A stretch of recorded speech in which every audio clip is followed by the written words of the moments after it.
Okay, Assalamu alaikum everyone. We are live. Just let me know if I am audible and the live is, let me just check it on my page as well. Because the internet, because of the rain and the weather, the internet connection might be a little glitchy, but hopefully, inshallah, it will go smooth. So I'll just wait for a few members to join in and then I'll start and we'll begin with the session. Just will it's before we add the guests to the stream, I will just talk a little bit about what this session is going to explore and why was it so important. I think we since I started the page, this is the first session that I think that I really am proud of, that I was able to arrange this topic and this session for my members and for myself as well. Whenever we are struggling with something, anything, it's not just having a child with a different ability or anything in life, when we feel that it's not a positive thing in our life, we do question it about it. We sometimes do question it negatively, that why me, why us, why my child, or why my life, or why me, instead of thinking कि why has Allah given us this opportunity, or why has Allah given us this situation, what can be the positive side, how can we benefit from it, how can we uh, find the reason behind why God has chosen us for something. And instead, because of the stress, we focus on the negative part more. So today's session, we are going to explore and understand how we can better have a better understanding of our children's diagnosis, especially autism, from Islamic perspective, from Islamic point of view. And I'll just start and I'll join the guest on the stream, and then he'll introduce himself, and then we'll start talking about his journey. So let me introduce him. Assalamu alaikum. Alaikum salam wa rahmatullahi wa barakatuh. How are you? I'm fine. How are you? Thank you so much for doing this for my page. It is such an honor to have you. Jazakumullah khair. It's a pleasure to be here. Barakallah bikum. And can I just, before you introduce yourself, can I say something that when I found about my son's diagnosis, it was about around 3 to 4 years back, and I remember one of my colleagues forwarding the video of you explaining how you understood autism from Islamic perspective, and that video really helped me. And right now I'm talking to you and having a session with you. It is such an honor. Alhamdulillah. Jazakumullah khair. I'm really glad that some people have benefited from my experiences, and I really hope that inshallah we can all continue to expand on the details that we're all learning Inshallah. and share with each other, inshallah, and then continue reaching better conclusions. Bi-idhnillah subhanahu wa ta'ala. Yes. So before we jump into your journey, can you give an introduction, a background about yourself to the members? Sure. Bismillah, alhamdulillah, wa salatu wa salam ala rasulillah. So I am 42 years old. I have 7 children. And two of those children are on the spectrum. One is the 9-year-old, Muhammad, my oldest son, and my oldest daughter. She has high functioning autism, undiagnosed. He's diagnosed and she's undiagnosed, but it's very clear from her behavior. And what actually happened, interestingly enough, was at around the early 2010s, 2009, 2010, is when I decided to open up a halal meat slaughterhouse, a halal meat abattoir. And so about a year and a half, or about a year and a half prior to opening it, I had some people approach me and say that, we need a halal meat slaughterhouse in the region. And I already had some other business and they knew that I could run a business. They said, why don't you try doing it? And so I decided to research how to best manage this type of business, and this led me to Temple Grandin, because she's of course one of the most senior minds in animal psychology and management of cattle and livestock within systems. Because I wanted to design the slaughterhouse in a way where we didn't have to use an electrical prod. The animals would be very calm, and again, we're looking to please Allah Azza wa Jal. So then I started studying autism, and I became very, very interested in it. I just found it very profoundly interesting, I could relate to a lot of things within it, and that's the thing that I'm going to talk about, which is the spectrum. I do believe that we're looking at the spectrum in a bit of a limited way, because I realize that a lot of people have a lot of the characteristics of autistic people, a little bit here, a little bit there. Some people more than others, and I notice that there's this range. Everyone has some degree, not necessarily literally everybody. But anyway, so that's what kind of led me down the road of studying things more and more. And then about what was it about? I think it was about a year, a little over a year after I began studying it, my son Muhammad was born, and so I Also, could you see it. studied before your son was diagnosed. Yeah, Okay. yeah. So Okay. it was about a year, a little over a year before he was born, that I began studying it. And so when he was born, I had become very well acquainted with it. And so when he wouldn't make eye contact, when he behaved in a certain way, I right away noticed this. My wife had a much harder time dealing with it, but for me, because I already had been thinking about it and dealing with it quite a bit. I had also been very active in trying to notice the differences between autistic minds. I noticed a number of things in terms of the difference between ailments, and this is one thing I want to talk about: the difference between the ailments that are associated with autism and uh, the um, the mind type, the wiring of the brain. And so that's one thing that we have to look at carefully. And then once we recognize this differentiation, we begin to understand truly that when we talk about autism, if we separate the mind type from the physical elements, because the physical elements range. Some Yeah. people have gastrointestinal problems. Some people have some nervous, more severe nervous disorder problems, muscle problems, and so on. And then, but those range. Some have some autistic people have it, and some don't. Whereas the mind type is common to all. Right now, the severity of the side effects of the mind type, they vary, but they vary based more or less on the mind type itself, on how hardwired the mind type is one way or another. And again, Temple Grandin actually talks quite a bit about this, and about if you she actually has a talk. If you go to YouTube, there's a number of things that I'm going to recommend, of course, the viewers to watch. Which is that one of the things that I really strongly recommend that people watch is Temple Grandin's talk to Google. So if you just go to YouTube and search Temple Grandin Google talk, you'll see the talk that she gave actually at Google, and it's a um very informative talk in terms of understanding the wiring of the brain and what she calls the cables. It's kind of like if you look at the brain as a an old style telephone communication device, like the old operators where you're pulling plugs and you whatever. Right. So Yeah. if let's say the communication between certain industries, you have all the telephone cables pulled and they're all focused on one single area. This operator is going to allow more communication of a certain type of communication through. You can also look at it as in terms of electrical wiring. If you have it all, if certain machines are all wired in, the system is going to behave differently than if it's all Someone is distributed evenly. asking if this is the spelling of the person you are recommending. It's DIN. DIM. Okay.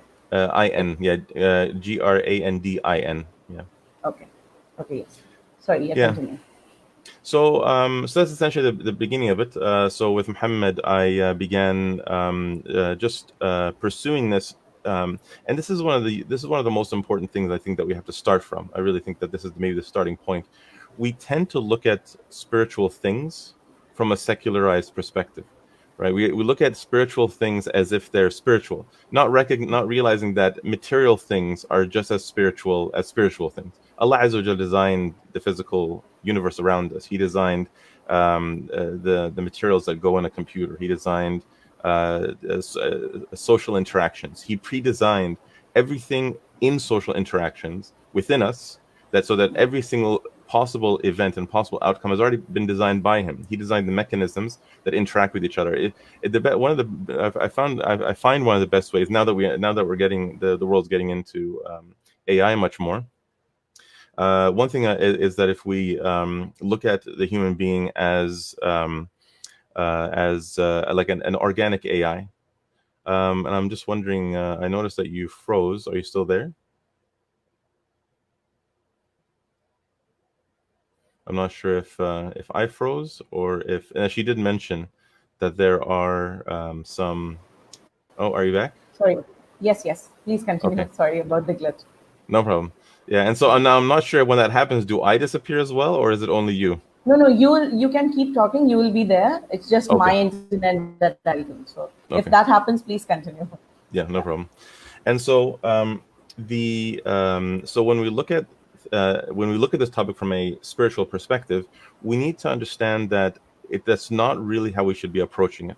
Rather, we have to understand that the real difference, the two ways of looking at it, is looking at it from the perspective of the human mind and human body is a product of random evolution, versus that the human mind, the human body are specifically engineered and designed by a designer, by an engineer. So it's maybe like one way of imagining the parallel is that if, let's say, like in 1,000 years from now, somehow a computer has become obsolete and there's no such thing, we all go back to riding horses and starting fires with our hands. Yeah. And let's say absolutely nobody even knows what a computer is at that point in time, and suddenly somebody digs up a computer and two people study it. One person studies it from the perspective of this thing is like a manifestation of just materials kind of blending together, because it might be full of dirt and dust and who knows what it is. And they look at it as something that has come together through just random things falling together and melting together. And he's trying to understand, how did it come to be that this thing actually has some sort of a functionality. He's still going to come to a lot of very useful conclusions. It's not like every single thing he's going to conclude is going to be wrong. So that's one way. And then the other person, if he looks at it and says, hold on a second, this looks like it was put together by somebody, right? So then you look at it from the perspective, it was engineered with purpose. And every single thing that's there, even if there's fault tolerance, even if there is a backup system, there's a backup battery, like the CMOS battery on a computer, there's all these sorts of things. So you look at it not in terms of anything that goes wrong in this computer is purely random and purely, or something you don't understand is purely random and purely through some sort of random process. Rather, you look at it as a human being designed this, and why was this put here and why was that put there? Yeah. So when we look at the human mind from that perspective, we can begin to recognize that Allah Azza wa Jal engineered us, and then we can look at the autistic mind as, was this engineered or is this an ailment? Right? And so then we begin to look at things quite differently. So when we look at the gastrointestinal problems, right, when a person has, for example, lots of allergies, right? This happens a lot. You see a lot of severe allergies. This is an ailment, because when you look at the actual practical purpose of allergies, you don't find allergies cause geniuses that are able to invent incredible things. When you have an inclination towards now, and as far as diet is concerned, that might be a little bit different, because I haven't yet reached a conclusion on it, but it could be that each person's diet is related to their specialization, the specializations that Allah Azza wa Jalla has designed them for. So they only eat certain things that really feed that type of thinking. Allahu Alam, I'm not sure of that conclusion in particular. But and then when we look at everything else, whether it's relation to like muscles tensing up, or being unable to deal with people or noises, or being unable to communicate, these are ailments, because these are things that inhibit a person from being able to be essentially useful and function in society, and be a member of society, and really reach the fulfillment of their capabilities. But when you look at the wiring of the brain, and we can start with the one point of the problem with social interaction. So I want to talk a little bit about, maybe in a little bit, I want to talk about a little bit about the whole thing about the autism is a problem of hypersensitivity of the five senses. Yes. But before we get into that, when you look at the autistic mind is essentially what it has actually been called many times throughout history, the disease of genius. Yes. What it does is, what it seems is that Allah Azza wa Jal turns up the senses to the point that sometimes it causes feedback. Sometimes it becomes overwhelming. And also, it seems that Allah Azza wa Jal has tuned the brain to be unable to put everything or most things into background information. Like right now, if you think about, let's say if you were to go out for a walk, you actually tune out about 98, 99% of everything around you as background information. Your brain doesn't even pay any attention to it. You only focus Yeah. on a very few number of things, whether it's something in your hand or something in your imagination or something that you're Yeah. looking at like the cloud or something that you're paying attention to. But you're not paying attention to the little tiny movements of the leaves. You're not paying attention to all the noise, the enormous amount of noise. Like sometimes we forget how noisy the world really is. It's really, really noisy out there. Yeah. The sound of your footsteps, the any sort of clicking sound. Sometimes it's the smallest thing, like if you're sitting with a person and they're chewing and they're making crunching sounds. A lot of people can tune that out, especially if you're busy on your computer and somebody's behind you. The autistic mind has trouble taking a lot of this information and putting into background information. Like right now, I have my air conditioner on, and my brain mostly just kind of tunes it out, and you don't even notice it anymore. But it seems that the autistic mind is unable to turn this this information into background information. It remains constantly like someone's talking right in your ear, right? And so it becomes right. That's why we find a lot of, like my son, he if there's we turn certain fans on, sometimes there's even quiet fans. He'll come from across the house all the way into that room and turn it off and then go back, right? Just because there's a sound, and a lot of times they can even, it's possible they can even hear certain sounds that we can't hear. Just Yeah. as an example, I have a printer. I have two printers. I'm getting rid of one of them because I have to unplug it anytime that it's idle. Because there's a certain type of capacitor that makes a sound when idle that I can hear that no one else in the house can hear, right? So it's very, very frustrating for me for the sound to exist. But again, nobody can hear it. So sometimes they can hear certain frequencies in electronics that we simply can't hear. We don't realize how frustrating it is for them. Yeah. So again, without going into too much detail about that, and I want to get into that, but the primary point here is looking at it from the perspective of, it seems that Allah Azza wa Jalla has turned up the senses and caused the brain to take more information more seriously, so to focus on reality and sense reality, whether you like it or not. And it seems that Allah has turned down our ability for things that distract us from what our purpose is or what the brain is designed for, such as socializing. So socializing, if you look at socializing truly in it, what it really is, like just sitting in we're talking small talk, not socializing as in talking and planning and whatever, just sitting to chit chat, say, how's it going? Like, let's say you and I had this live stream. We're not talking about something important. We're just saying, how's it going? How's life? How's the family? And then we talk about kids and we talk about business. Like, this is all small chit chat. And if you think about it, it's one of the greatest wastes of time that a human being can do. Right? It's such a giant, and it's a giant waste of energy. The amount of time people plan to Yeah. make events and go out to even like for the non-Muslim lifestyle to party, and people are constantly trying to meet more people and trying to enjoy and so on. It's really in a really purely black and white sense, it's a giant waste of time. Now, of course, we get pleasure from it and so on. But and of course, that's why even for us, Annie, within a limited context, it's healthy, and after a while, it becomes kind of an obsession, and really a person has to focus on more important things.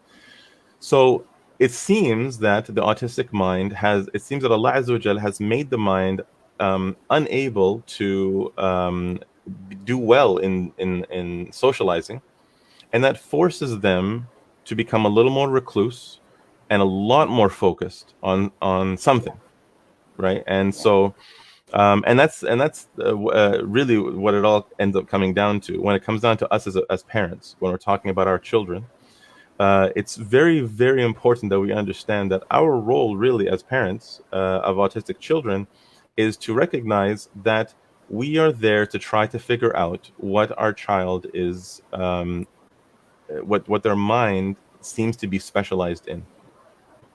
Now, a lot of times we tend to look at this not from the perspective of like, we tend to think that in a general sense, we tend to think that, well, the child's very smart and they're very attentive and they love to read or something like this. But I really don't believe that that's actually how it is. I believe that a lot of children, I'm not sure if I can say everybody, because I don't have enough evidence for that. I would be willing to guess that it's probably everybody.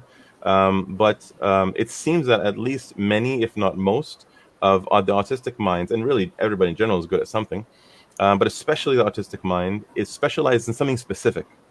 And from my son's example, and I've noticed this very, very consistently. So I'll give my son's example, but I noticed this is not just anecdotal in my case alone. Every single time that I come across children that are autistic or children that became something with their autistic specialization, it's the same, which is that it seems that they're interested in something specific. It's not like they're interested in something that just happens to be around them. Rather, there's something that they want specifically, and if you don't give it to them, they get frustrated.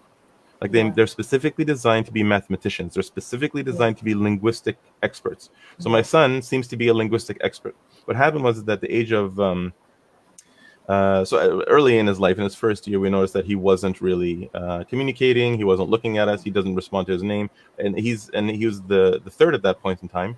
So we already knew what it looks like to have a child, and we thought, okay, well, boys are a little bit delayed and so on. But no, this was definitely way too delayed. It's just So we began to really start to wonder what was happening. So we used to put him in a bouncer, and just kind of in the corner of the living room next to the window, and he's just balancing, just look around, and he's just aloof and not really paying attention to anything really at all, just kind of looking around. He was looking for something. We don't know what he's looking for. He's just looking for something to find interesting.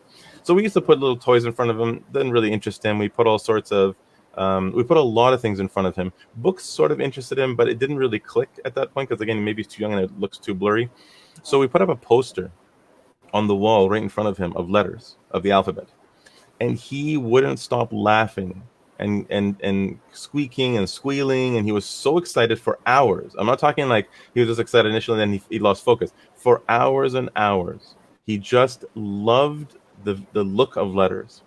So we would put different alphabets and so on in front of him, and he just loved, no matter what we put in front of him of letters, he loved. What's really interesting is we put numbers in front of him. He giggled a little bit initially, and for a short time, we're talking like just a few minutes, and then he lost interest. Wouldn't even look at it anymore. Looks around, doesn't pay attention to it.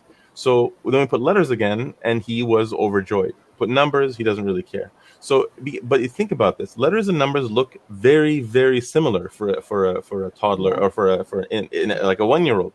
Right? How does he know the difference between the letter one or the number one and the letter I? Why is it that he loves the letter I, but he doesn't like the number one? So we began to realize that he loves letters, and now he's 9 years old. He's turning 10, and he verbal? What's that? He only speaks in between 1 and 3 word sentences. Okay. So he doesn't really speak. He's still so he technically still nonverbal.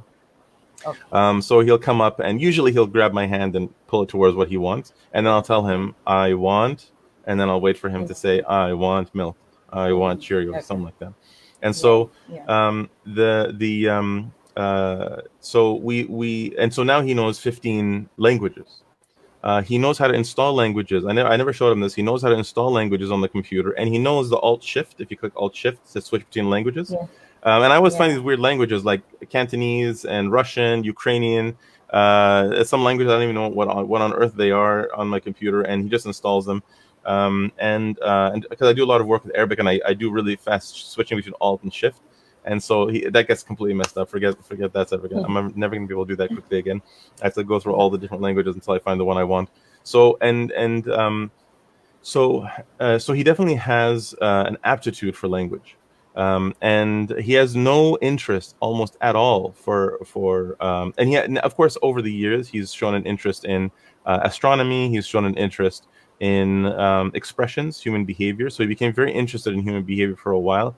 I think that it's because he recognized that he has trouble communicating and so on. So what he used to do, or even expressing himself, so what he used to do is for a good couple of years, he used to watch lots and lots of videos about facial expressions, and then he'd go to a mirror and mimic it. So he would say happy, and he'd go and smile, and then he would use complex expressions as well, like morose, and then he would go and express that, and then somber, and so on. So and then he got into medicine for a while, so he began memorizing all the body parts internally, even some medical parts I didn't even know they even existed. So what we do find is that they'll be interested in a broad range of things, but they're specialized, because everybody's interested in a lot of things. Like we're all interested in 5, 10, 15 different things, but we are but essentially it's again, if you look at it from the engineer perspective, we're specialized in something. Now, this brings me to another interesting topic, and this is one of my favorite ways of explaining autism, really, in a general sense. And I try to not complicate things. I don't want people to feel that the topic is very complex, but we do have to understand it from a particular perspective in order to gain an insight into our children's behavior, so we can be the most useful that we can be to them as parents, and also as members of a community where we're helping others as much as we can. So think about it this way. Let's say you got hired at Google within the AI team. And let's say they figured out how to make an AI robot that actually can be programmed to do certain things. Let's say they're putting out 200 AI robots in a little village for AI robots. And what you want is, you don't want to program the robot. This robot is to clean. This robot is to build. This robot is to lead. You don't want to do that. You Yeah. want the AI robots to find their way. You want to set them all off at the same point, but you want each of them to find their way into a particular area. So you want them to find their way into an engineering position, right? You want them to find their way into an architectural position, or into an electrician position, or into a family member, a family, like a whether it's a mothering position or it's a fathering position. So and you want to give them a range of interests, but you want it, in order to get like a community of AI robots with a programming that drives them to go and figure things out, but you don't want to force them into that position. So you want them to choose, because that's really the goal of AI. Really, if you look even today when they're trying to figure it out, they want the robot to find its way through its life. So how would you do this? How would you get the robot to push the robot, just to kind of guide the robot in a direction? Because you have to give it some guidance. Otherwise, the robot will never ever end up anywhere. It'll just go randomly. What you would do is, you would make some robots smaller. You'd make some robots unable to lift heavy weights. You'd make some robots slower in calculating things. You would make some robots notice other robots more, and you'd make some robots notice objects more. Right? You would make some robots there, when they see a rock, or they see a physical object. You would speed up the calculations. You would cause the calculations. So you would set up like code, code within code, to start booting up and start running when it sees objects, and suddenly it starts analyzing the objects and becoming interested in objects and wanting to and put the blocks together. And so suddenly the robot becomes interested in something specific. Whereas if you have a robot that notices other robots and cares for other robots, suddenly this robot's not going to be as interested in putting blocks together. It's going to be interested in fixing a joint that was, it's a little rusty. It's going to be interested in making sure that this robot finds its way. So it's going to be more interested in humans, and some are going to be more interested in objects. Yeah. And you find that trend basically between male and female. You find that females are more interested. Actually, there's a lot of study. Jordan Peterson talks a lot about this. It's a very thoroughly well-researched study that women are more interested, on average, are more interested in people, whereas men on average are more interested in objects. That's why you find more men are engineers or more women are nurses. But you'll still find some men are more interested in nursing, and some women are more interested, but on average. And that's why if you were to put out these robots, you're also going to kind of want some robots to be interested in this, and some robots, if you'd, let's say, make a male and female, then you would still want some range. So again, make it interesting, to make it diverse, and also give them a choice to go in different directions. Because you can have I know lots of very bad doctors. You can go become a doctor. Sure, you can study, become a doctor, and you're bad at it, and that's fine. It's you can be a bad engineer. I know some brothers who are geniuses. Yeah. Honestly, they're geniuses there's one brother that I know very well. I hope one day he watches this video. I always talk to him about this. He's exceptionally good at this one particular field, but he's an engineer, and he's an okay engineer. Okay, so you can be an okay engineer, or you can be a great whatever it might be. That I don't want to give it away. And so that's the thing, is that you have, so when you look at these AI robots that we have engineered, that you and I have designed, and you and I have made them good at certain things, and you can even make it to the point where you want certain robots to be innovators to the point where, but you're not going to just hand them the code or the data to make this particular thing. Rather, you want the robot to do enough calculations to figure out something new on its own. And so this robot, it doesn't have the power to be able to spread itself too thin. You can't have it socializing and doing all these other things and then become a powerhouse to use all of its energy into something. It doesn't have all that much energy. The brain can only do so much. So because we're organic machines, we're limited. Allah has designed us to be limited. So what you would do to this particular robot to make it into a genius, quote unquote, you have to reduce its ability. So you have to make it either uninterested, very, very uninterested in socializing, or what you could do is you can make it malfunction when it tries to go and socialize, right? You can make it when it goes and sits with other robots, suddenly the joints tighten up and he can't move as well. You can make it so that suddenly the muscles, whatever you have designed as muscles, whatever, could tense up, or you can make it so that some small short circuits happen, some code skips, suddenly it doesn't even know how to talk or how to, and so on. So again, if you look at it from the perspective of we're engineering this, suddenly it begins to make a little bit more sense what's happening to autistic people, which is that it looks as if it's intentionally removing certain capabilities and focusing it in a particular direction to make them able to do something that a normal human being wouldn't be able to do. Right? Because you look at, for example, Tesla, right? And I'm talking like the original Tesla. I don't know if you know about him. Women loved him, and he used to just turn them all away. He had no interest in socializing. All he loved was that focus on, and he could understand things about electricity that even like if you read what he's talking about, you can barely even understand it, because he has such an insight in these sorts of things.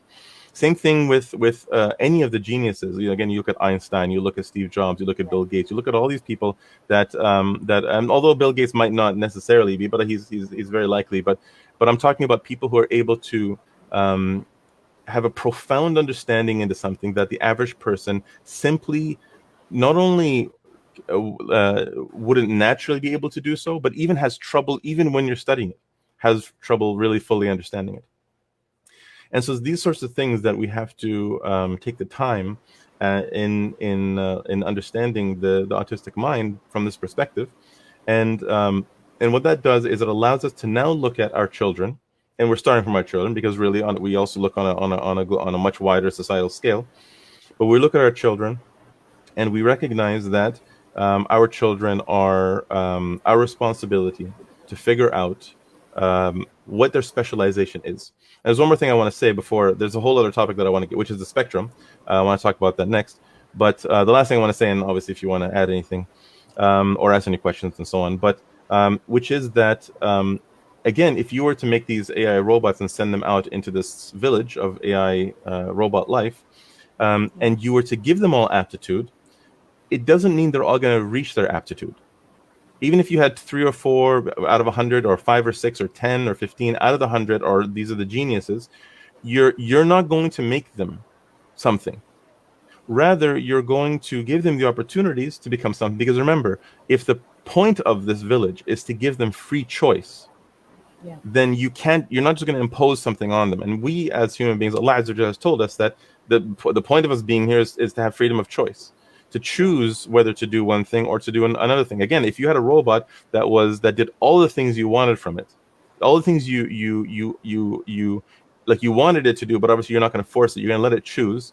The more certain robots do what you want, what you wish for them to do, the more you're going to love those robots, actually.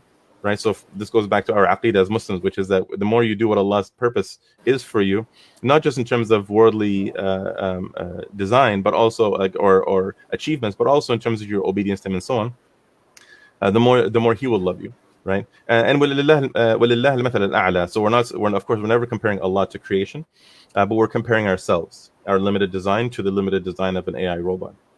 So we have to remember that just because we have an autistic child in our life, and just because there's a lot of autistic children in the world, doesn't mean they're all going to reach their aptitude.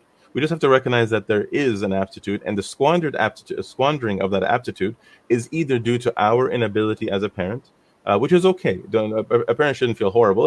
Allah Azza wa Jalla is taking care of things at the end of the day. The world's not going to fall apart because 1 or 2 people didn't reach their full potential. But it's either that, or it's because we're in a society or a community that is not making full use of, not giving us the resources or the opportunities, or making full use of these things. So, for example, you'll find in racist, like in racist America, we're talking like especially back in the mid 1900s, there's lots and lots of genius black children, lots and lots of genius children that were from non-white families that they were completely squandered. It was just completely lost potential, because and there was no making use of that potential.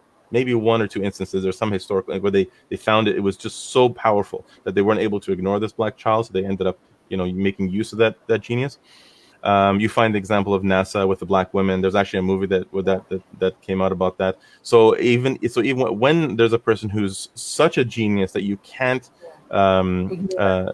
you can't ignore it, then okay, then that pushes through. But generally speaking, for a fact that there were just hundreds, if not thousands, if not more, of children who were completely lost because the society just had no interest in them, no matter how smart they are. And that's what. And honestly, sometimes you see these videos or you see these articles about some child in Africa, and he made this incredible thing, or he's a genius, and everyone is amazed. And why? Geniuses exist in every single section and subsection of every part of the world, of every type of every group of people anywhere in the world. And so when we look at our children, it's just a matter of looking at it to the best of your ability, and then obviously trying your very best. So there's two other topics that I want to talk about. One is how do you make the most use, or how can you best That is what I reach wanted to. how can you best help your child reach their full To potential? reach the yes. Yeah, and then the second one, which is the whole point of every human being on the spectrum. So before any of that, was there anything else that you wanted to raise? I was just, I'm amazed with the way you have used this robot example and giving them into the village. And then, yes, they were wired in a way, but giving them the choice to explore why they were wired in certain ways.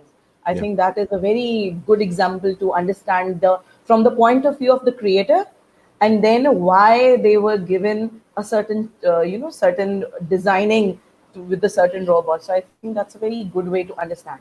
But yeah, I'm really looking forward to the next thing you are about to start, that how we can give them the opportunity to explore their full potential, children.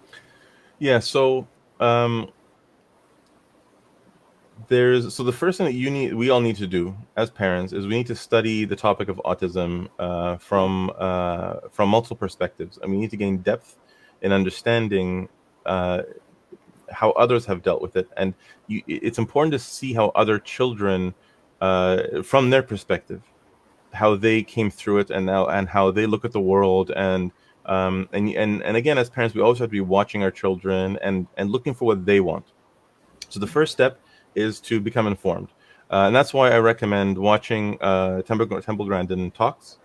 I would recommend watching the Temple Grandin movie. There's a movie called Temple Grandin, so it's a very interesting movie that gives a lot of insight. She talks a lot about how she sees in pictures, and they depict that visually very well. And she actually was there the whole time they were making the movie and directing it, so she was making sure that it was all accurate. So she was very happy with the outcome. It really represented what she saw and what she felt accurately. At least that's what she said. And she has a lot of talks that she talks about, like I said, at the Google Talk, and she has lots of videos, and I would recommend watching most of them. I find that most of what she says is excellent. Some of what she Yes, she's a says, very inspiring personality. yeah. Some things that I think that she became a little bit influenced by Judaism and so on. So you got to be a little bit careful. Some of the things that she says that are influenced by that. Not necessarily that it's right or wrong. It's just that it's not as clearly reliable as her insight into the way the brain is wired, and the mind type. So the mind, so the some minds are they are whether it's a visual thinker or a I can't remember the categories of like she mentions, I think about 6 or 7 categories. So that's one thing to look into, which is the different mind types, and then trying to figure out which mind type is your child. And then so Temple Grandin's work. There's a book called The Spark by Christine Barnett. It's about her son Jacob Barnett. He actually is from the United States, and he actually lives in Canada. He lives just about 2 hours, about an hour and a half away from me, in Kitchener. And I've been trying to set up. I've talked to her, and I've been trying to set up a time to go speak with him. But he's way too busy. He's one of the most senior geniuses right now in physics and so on. And so, but it's an excellent book that talks about um, essentially not only his life as a child, so how all the troubles that she went through and difficulties that she went through, and him not being non-communicative and then starting to become communicative. And not every child is going to become a genius like him, obviously, but uh, she explains his life. But also, what's really interesting about this particular story, and that's why I put a lot of value in this particular story, is because she set up a daycare where she had other children who were autistic, who where she would try to find their aptitude as well. Now, she didn't approach it from the perspective of her trying to find the genius of these children. Rather, she just set it up for autistic children, and she just wanted to find things that they were interested in. By doing so, she ended up finding their aptitude, and she found that some of them were experts in color. Some of them were experts in audio engineering. Some of them were experts in various things. And what she found was these things were linked back to their obsession with something. So she would find some child would spin a lid for hours and hours and hours, for example. So, and I know we lost you there for a second. And Yeah. so I was talking about how in this book she describes that she had a daycare for autistic children. So the reason why this book is very valuable is because she explains how and of course her purpose with these children wasn't oh, we lost you again. Oh, and you're back. So the purpose wasn't to seek the genius aptitude of these children. Rather, she was just trying to find what they were interested in and give them something to that they would find enjoyable and so on, and keep them busy during the daycare. But what she ended up finding was their aptitude. So she would find some children had an incredible aptitude for color, recognizing color spectrum and mixing colors and finding complementary colors. Yeah. Some children became audio engineers, actually. So there's this one child was spinning lids for hours and hours and hours. Her son used to stare at a shadow for the entire day. Some people thought that he was just a vegetable, really, like he wasn't, that's it, he was gone. But really, he ended up explaining himself that he was actually watching the light. He was essentially studying the light. He was watching the transformation of shadow into light and so on. And he actually is, again, he's from what I understand, he's becoming a specialist of some sort in photon physics, right? So that was his mind specialization. And then and so that's why when I took Muhammad to therapy, to IBI and ABI, and I definitely think that IBI and ABI are very highly recommended programs, as long as Yes. they're done properly and professionally, and they're not too aggressive with the children or and so on. But what we find is that so when I went to them and I asked them that, what do you consider to be bad behaviors? Because they said, well, we try to minimize the bad behaviors and promote the good behaviors. And I said, well, what are the bad behaviors? They said, well, repetitive behaviors such as tapping something or spinning something. And I told them, and I found that a lot of them were just, they're recent graduates. They hadn't really studied much. I was really disappointed that some of them hadn't studied some of Temple Grandin's work, or books such as The Spark or The Reason Why I Jump, or some of these other books. Back then, Neurotribes hadn't been published yet. So there's books like that. And so I explained to them some of my perspective. I told them that I don't believe that these things are bad behavior. Bad behavior is being antisocial. Bad behavior is trying to use physical movement instead of using your words. So if he comes to you and grabs your hand and wants you try to get him to talk. So you want to remove the bad behavior of only going through emotion and promote the good behavior of actually communicating with your words. But to tell me that him spinning something or tapping something or clicking something for hours and hours on end is bad behavior, I don't believe that that's the case, because we Actually, found that that. is the sensory part of the child. That is the sensory seeking. He or she needs to do that to, calm Mhm. themselves down, keep themselves busy. So these are the sensory needs of the child. Well, see, and that's what that's something that while I agree with to an extent, but I don't actually look at it that way. I look at it more in Okay. terms of that's the mind. That's what the mind is interested in. So we look at it as, oh, this is stimming, or this is the child trying to calm himself, and I don't think that's the case. No, the child is calming himself this way because this is what the mind wants to do. The mind is finds itself infatuated with something that we would originally find really weird, but maybe the child is studying the sound, and there's something about the sound. Again, the child could become a sound engineer. They could become, there could be something about the weight and the balance of it, and trying to find the center of balance in it. There could be the clicking sound and the variations. I noticed that with Muhammad. For him, one of the things he does is he wants to look at people from different angles, because again, he does see things somewhat seemingly in pictures. So what he does is almost like he wants to take pictures of people from different angles, and so he does. And sometimes it's awkward because we're out with people, and he'll walk up to just random strangers and then like put his head under their leg or something because he wants to see them from that angle. So things like that. So. But the point is that a lot of times now we do know there are some behaviors, such as again tapping your foot or plugging your ears. Those things are obviously trying to deal with the frustration of too much sensory information, like banging their head against the ground, things like that. That's obvious. There's very little. I don't think that they're banging their head because they're testing something in particular, or trying to hear the sound of the ground. It could be, but I don't think so. But in terms of usually playing with something or clicking something or doing something very repetitive with something for a long time, usually I believe that's actually possibly related to what they might be good at. And I'll give you just an interesting example. I was doing some work with the head of the autism research department at my local university. It's a very big, very famous university. It's an Ivy university. And so I was discussing with him for quite some time. And he's a neurosurgeon, a very famous neurosurgeon, or a neuroscientist. He's a specialist in the neurology of the brain. And his daughter is severely autistic, but he's an atheist. So he's in total despair when it comes to his daughter.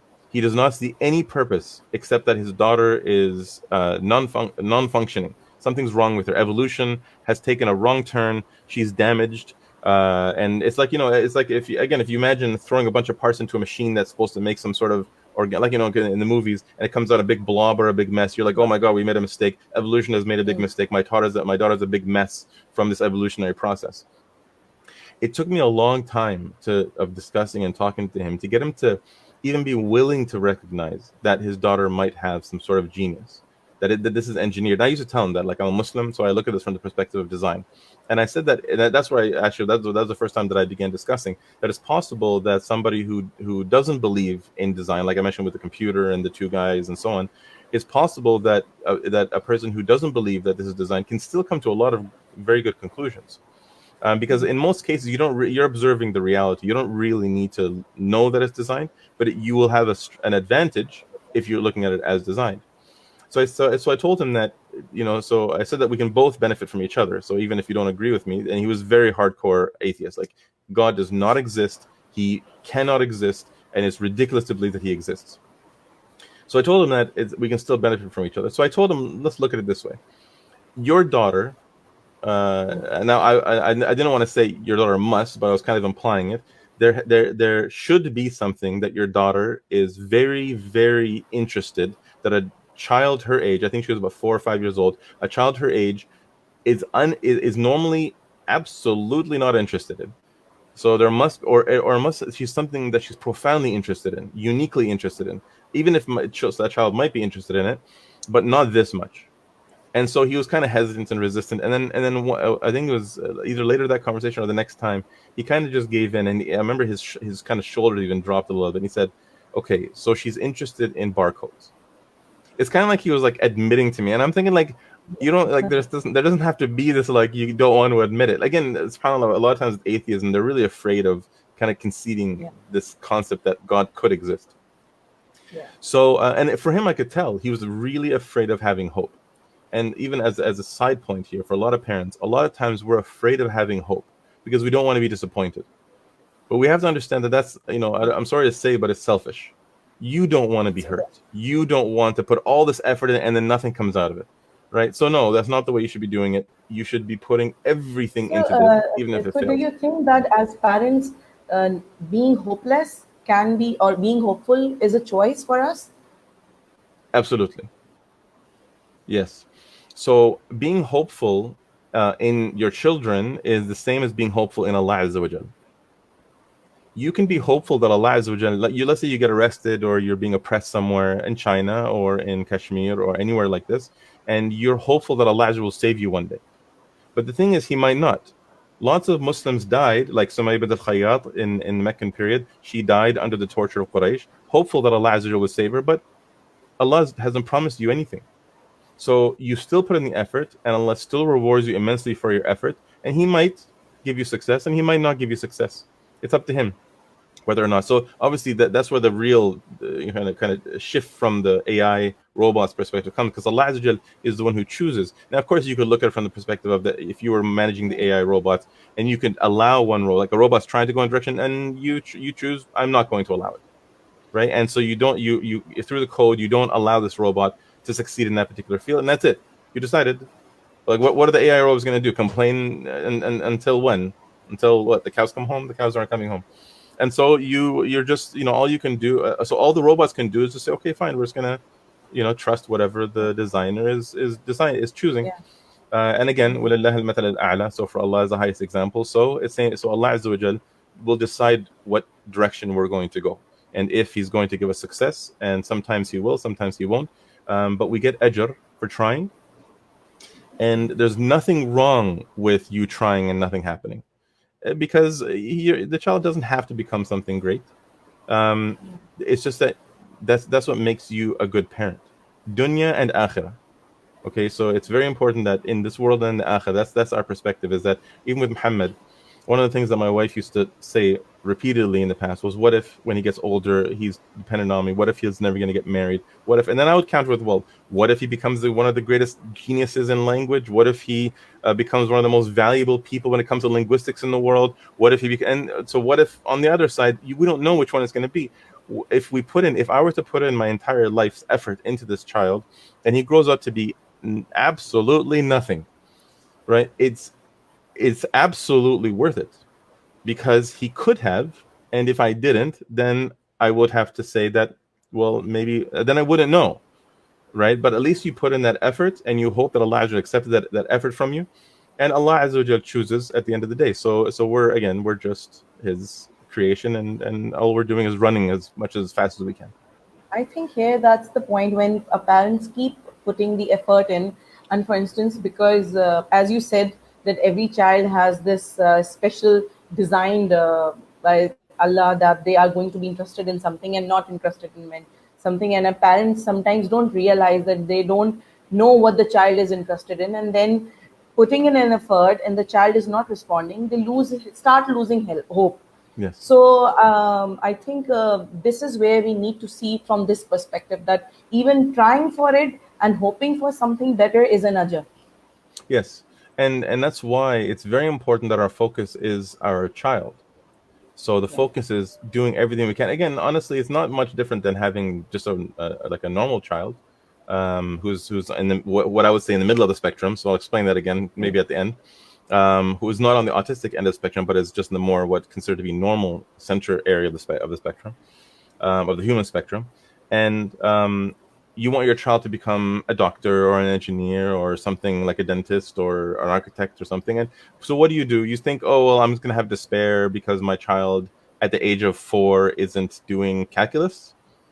So you think, okay, no, you have to put in the effort, and you spend 18, 20 years running after them and doing everything for them, hoping all this stuff, and then they just end up playing video games until they're 45 years old in your basement, and they have absolutely no ambition. And you put in the very best of your effort because you want your child to be the best that they can be.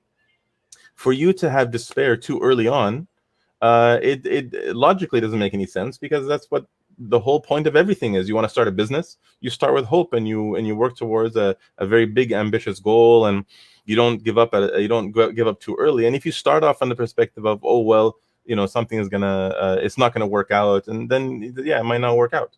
It could be that you put in a huge effort towards the business, and it's an excellent effort, and it's the right effort, and so on, and in the end the business doesn't work out very well. And so that's why on every level, in every aspect of our lives, even with our own education, our own ambitions, and our own careers, everything starts off with hope, right? You have to have that hope, the trust in Allah Azza wa Jal. So again, from the perspective of design, from the perspective of creation, you know that success is only from Allah Azza wa Jal. So you put in the very best effort that you are able to, recognizing that at the end you have to be content with the end result.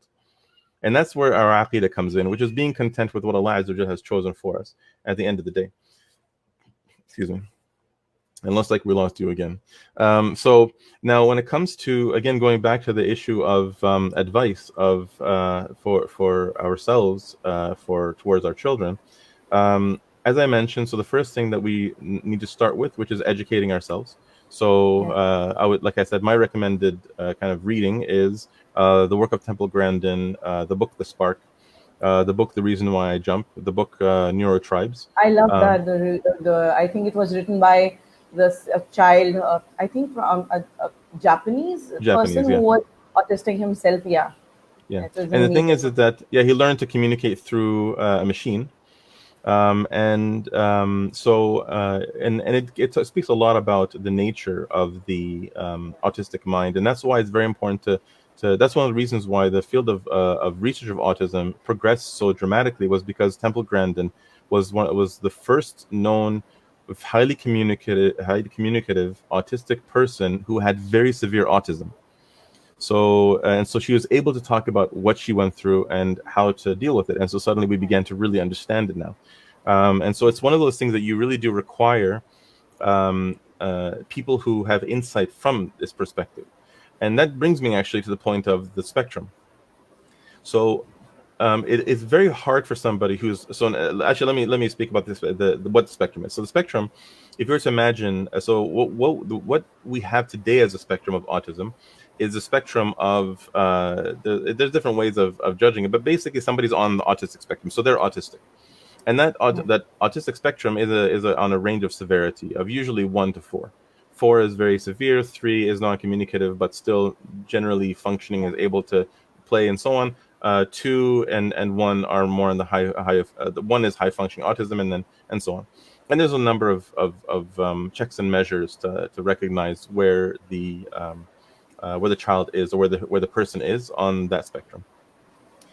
Over the years, as I began researching this topic, I began finding that I would meet lots of people that had some severe or some very strong characteristics of the autistic mind. The way that they were very, very uninterested in humans, and they were or rather they were not just unempathetic, because the autistic mind is empathetic. But what I mean is that more black and white. Things are Yes. very Yes. black and white for them. They don't look at things It's in not terms like of, they hate people. They just yes, I think there's this misunderstanding that people feel that if a child is not socializing, that means that they are antisocial. That doesn't mean every single time. yes, yeah. A lot Yeah. of times it's because the mind is so objective that certain things are not objective. So I myself consider myself to be high functioning autism. When I was younger, I had a lot of the symptoms of it. When I was, for example, how old was I? About maybe 12 or 13 years old. I remember when I was walking back from school back to my house. It was about a 20-minute walk back in each direction. And as I was walking back, maybe around 15 minutes, and as I was walking back, this particular stretch of road, I remember very specifically, if anyone was walking on that road and would look at me, my muscles would tense up to the point where I'd have to stop walking. And I have to just stand there. I'd pretend to be looking through my pocket or something, because my body wasn't responding anymore. Right. And just that social interaction would cause my brain to just totally short circuit. I didn't understand what was going on. Just my muscles would just really, really tighten up. Sometimes if I'm talking to people, and if I'm talking to one person and I'm comfortable with that, and then suddenly if somebody else were to get involved, and suddenly my brain would just short circuit, and then I'd notice that again my facial muscles, and again this is when I was young, my facial muscles would tighten up, and things would become very difficult to socialize. And so that's why that's why a lot of my research and study also comes from the perspective of experiencing it myself on a smaller scale, on a milder scale, but it's still there. That's why when I saw Muhammad, throughout his life, a lot of things I would be able to relate to. I would say, okay, I kind of understand a little bit of this, and the same with other people as well that I've talked to, and all the research that I've done.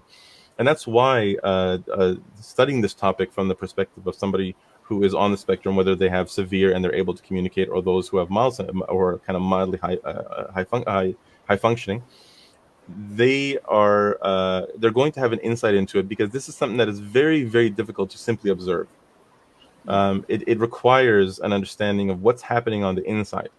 How is it that you're perceiving things? What are you hearing? Like when I mentioned the sound of the capacitor, right? So for me, suddenly I get irritable, right? And so if I had no way of telling people this printer is making, if I keep on going trying to unplug things and I don't even know where it's coming from, let's say I was a little kid at the time, my parents might get really annoyed. Well, stop unplugging things, right? And tell us what it is that's bothering you. And I can't tell them because I can't communicate.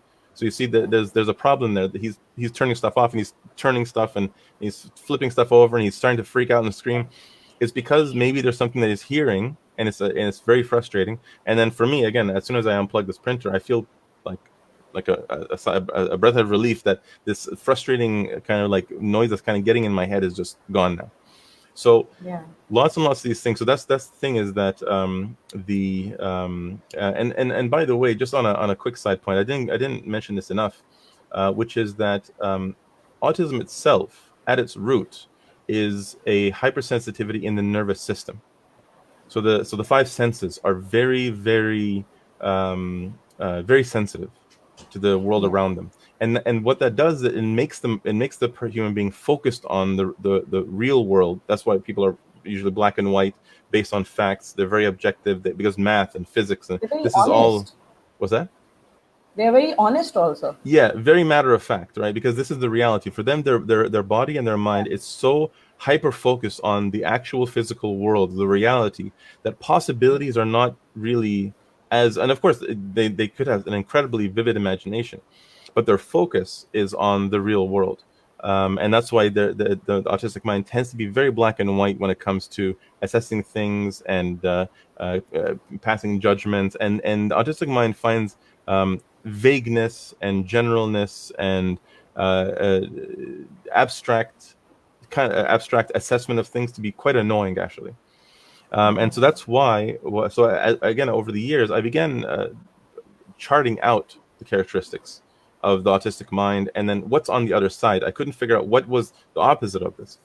But over time, it began becoming clearer that this spectrum, if we were to give this spectrum a title, that this is the spectrum of how the mind judges things and perceives things. And it's not necessarily what it loves or is interested in. You can still, like, the autistic mind can still love people very, very much and be very empathetic and be very emotional and want to cry when they get upset and be lonely, and they want to be with people. Like like in Arabic, the autism is called marad al-tawahhud, which is the illness of being alone, right? Because the autistic person wants to generally be more alone than they want to be with other people. Usually the autistic child will just be alone in the room and so on. And that's something that we have to counter a little bit, and I'll talk a little bit about that. So so what it is that if you're on the spectrum, you'll find that the autistic end is much, much more rational. It judges things based on what it can sense, what actually is, or at least what it thinks it is, the reality. And that's why you'll find the autistic mind can be very dismissive, that this is what it is and that's it, right? You want to discuss, and they're just like, no, you're wrong, and I don't really care, because they have judged that this is the reality, and because this is the reality, your opinion or your possibilities means absolutely nothing, right? And so they can be quite dismissive. And again, you look at Tesla, you look at Steve Jobs, you look at a lot of people, a lot of autistic minds, they can be almost off-putting and almost seemingly rude.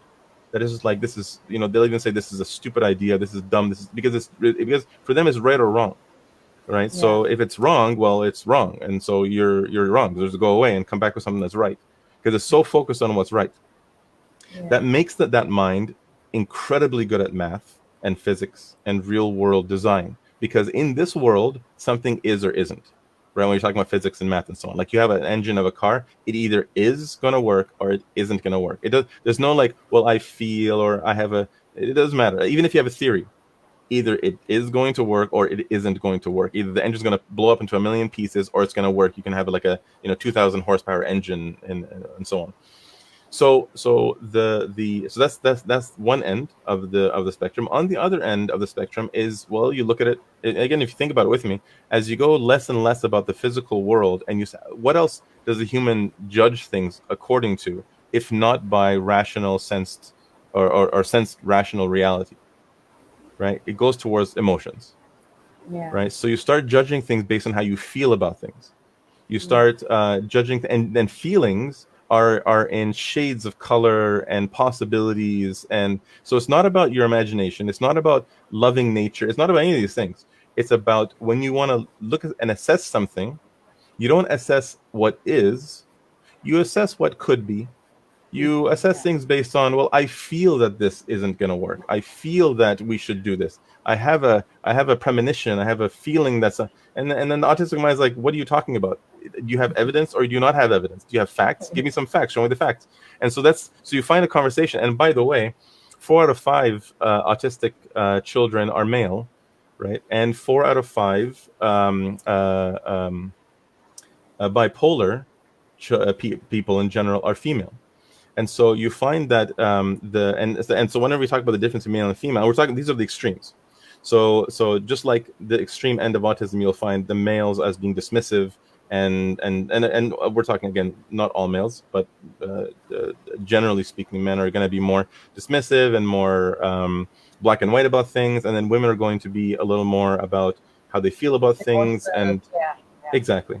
And so Yeah. neither of them is a positive or a negative thing. It's a quality of human beings.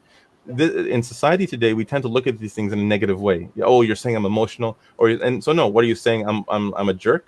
So that's the thing, is that no, it's just these are qualities of human beings. Now, once you get to the extremes, they begin to become a little bit frustrating, right? For the other people, for the people on the other end. Yeah. Some people are too emotional. Some people are too black and white. Some people are Yeah. too, everything has to be general. Everything has to be vague. And some people, everything has to be too, you don't have to always be right.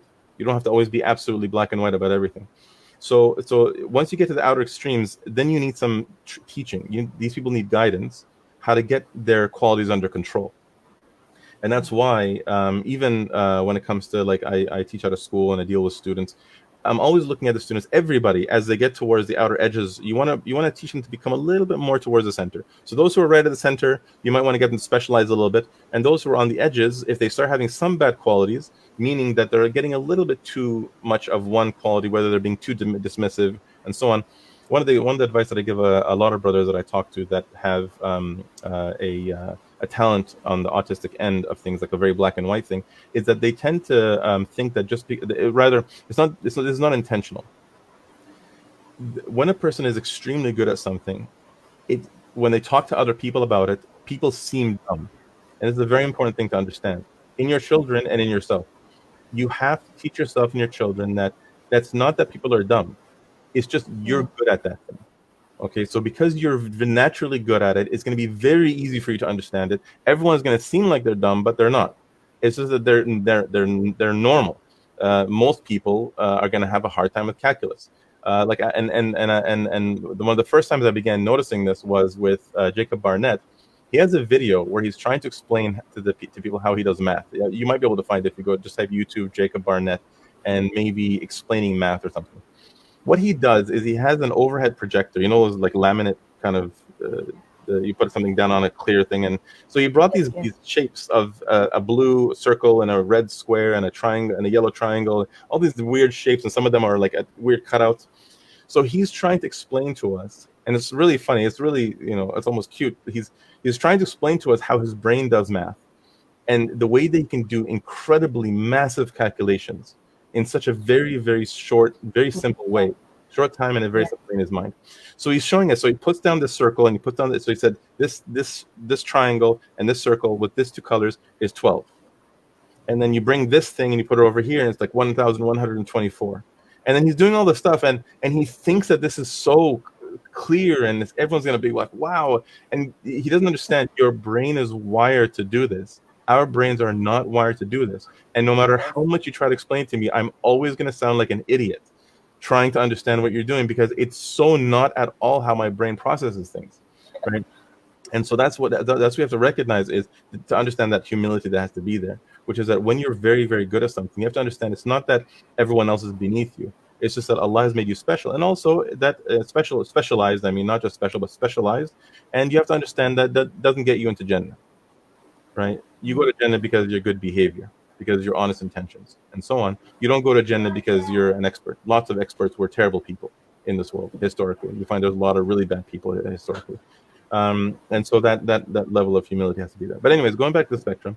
So what we find is that that I believe that every human being is on the spectrum, and it's just how the brain is wired. If you were to look at the brain along the spectrum, it's if you were to have the brain and then you were to have like a bar underneath it through which all these cables connect. And let's say this brain is the AI brain, going back to the example of the AI robots, and you're now making this brain. So you put this brain up on the podium, and now you have all these cables that you have in your hand, and you can now connect the cables wherever you want. If you connect all the cables on this side, this is all the direct sensory analysis section. And as you go further and further, it becomes more averaging until you get to this end, and then suddenly it goes by the amount of chemicals that are released. Because let's say you have chemicals that are released into the robot to detect how it feels about things, right? So if it feels really good, suddenly more oil goes into its joints, and now it can move more freely. So suddenly everything starts to feel better. So now suddenly you connect things over on this end, and the mind is going to determine facts from fiction based on the chemical releases and the reaction of essentially how the chemicals react to the reality, rather than how the reality is dictating to the brain what is. Right. So if you were to put cables averaging, like you're just putting all the way across, one cable for every single end, it's going all the way across to the brain on average, then what's going to happen is you're going to have a brain that is average. If you were to take all the cables and put them onto one end and just shove them all into one section, right, and it's all hyper focused, and you put 2 or 3 because it has to still communicate somehow. So you put 2 or 3 on this end, so it can sometimes make eye communication, right, eye contact. Sometimes it'll talk. But there's only a few cables here. And all the other cables are over here. This AI robot is going to start off with a very hyper-focused dedication to reality, sense reality. Now, what's important to recognize, and again, this is in the Temple Grandin talk at the Google event, she talks about you can rewire these. And I really believe this to be true, whether it's myself or other people. And that's part of the role of being a parent. What you need to understand is you're not going to be able to take all the cables over. That's not possible. But if with enough training, you can get some of the cables to get pulled over. And that's where ABA and IBI and keeping your child around other people, and that's why, like with Muhammad, he's sometimes sensitive to noises, but because I have 7 children and there's always lots of kids around him, so he never ever got too accustomed to being alone. He was always very accustomed to being in a lively, interactive environment. And so so one of the things that we have to recognize as parents is that what we're doing is we want to get some of those cables over in the healthiest way possible. We're not going to look at the fact that all these cables are on this side as being a bad thing, but we're going to sorry, now my children have all woken up and they're walking around. They're all going to probably come over here and come to the camera. But yeah, so but what we're looking at is that we want to figure out. And again, you're not going to look at it really this way. You're not going to be thinking, well, which cable am I going to move over? But our job as parents, with training our children to communicate, to behave, even those who are high functioning, they're gonna have a lot of cables on the emotional end, if you want to call it that, or we would call it the bipolar end, versus the autistic end. But they don't have enough to function socially very well. So what's going to happen is these are teenagers usually who are going to try to communicate with friends. And they are going to have a lot of trouble with this. And so because of this, they are the only thing that they can do is to keep on trying. Because all they're trying to do is they're trying to rewire their brain manually. And that takes a long, long time. It takes years, 10, 15 years sometimes, 20 years sometimes. Until the mind suddenly becomes better at these sorts of things. And so we have to look at our children not as they have to work right now, In order to get the brain to rewire something from one end to the other, we have to recognize that the process of retraining the mind to become better at socializing, to be better at understanding the cues, the physical cues of another human being. Because really, that's kind of what it comes down to. It's like the autistic mind doesn't notice these cues of when a person's annoyed or bored or any of these sorts of things, and then so it causes problems with the way that they are dealing with social situations, which makes things uncomfortable for other people. So it takes time for this to be rewired. So that's part of the role of a parent, is to repeatedly and patiently and incessantly work on getting the child to rewire some of the cables to the other end. Similarly, by the way, with children who have very high, now this is something that obviously I haven't done as much research into, which is that if they're on the bipolar end, then what happens is you want to rewire them the other way. You want them to look at things more black and white. If you have somebody who's very, very emotional, you want to get them to look at reality. You want to say, hold on a second, look at how things are. And then a lot of times they'll calm down. I've dealt with actually a lot of people who are very, very wildly emotional. And then suddenly when they're having just a wild emotional outburst, first of all, I'll wait until things kind of calm down. And then I'll draw their attention to facts.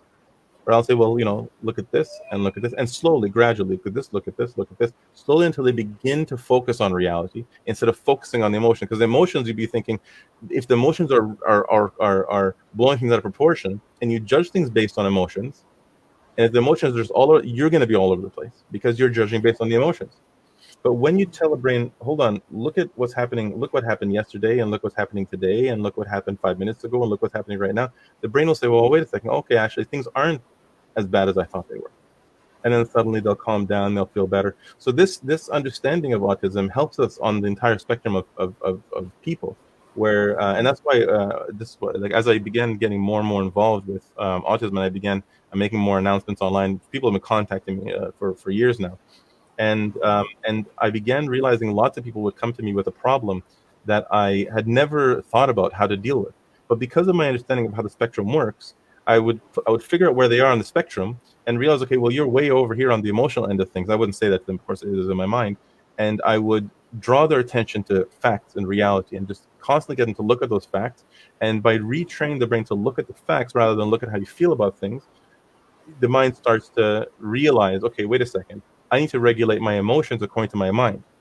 On the flip side, with the autistic mind, you need to get them to look at some emotional things, right? So you say that you have to look at how other people feel about things. You can't just simply say this is how it is and expect everybody to do what is, or some people don't really want to. Some people are afraid. Some people are lazy. Some people have too much pride. They don't want to admit that they're wrong. Some people just don't like you. They don't want to listen to you. So this black and white thing becomes mitigated by this understanding of you have to be a little more emotional. You have to be a little more, not be more, because again, they're very emotional. We have to look at things with a little more, you have to, at minimum, understand other people's emotions, right? And understand and be empathetic and willing to take their emotions into account as a fact, not just, what I can sense with my own senses and so on. Yes. So, And yeah. Please continue, then I'll say. no, I was just gonna say, so that's the general gist. There's honestly much more to go into. SubhanAllah, and it's such a huge topic. But this is the starting foundation point of the to begin to take a step into it, and we can definitely talk more about what we can do as parents. I just wanted to kind of just put a couple of headlines, and then we can go into more detail, inshallah. Yeah, and I think that for what do you have to say to the parents that because when I started this page, mostly when I used to talk to the parents, the question is that no matter how hard they try, they are not getting any results. Or then there are some parents who do not want to try because they're already hopeless, because they believe that they have been given a child who will be able to do nothing, and they don't even want to try because they feel that this is something that they have been brought upon, because maybe God is not, Allah is not in favor of them, or they try to question that. What do you have to say for them? So, absolutely, as Muslims, we have to recognize that Allah Azza wa Jal, He says, يعني, وَيَرْزُقُ مَنْ يَشَاءُ بِغَيْرِ حِسَابٍ. Right? So Allah Azza wa Jal gives rizq, and rizq is health, rizq is physical strength, Rizq is intelligence. Rizq, again, it's who you marry and the children that you have and their strengths, and again, as well as luxuries and so on.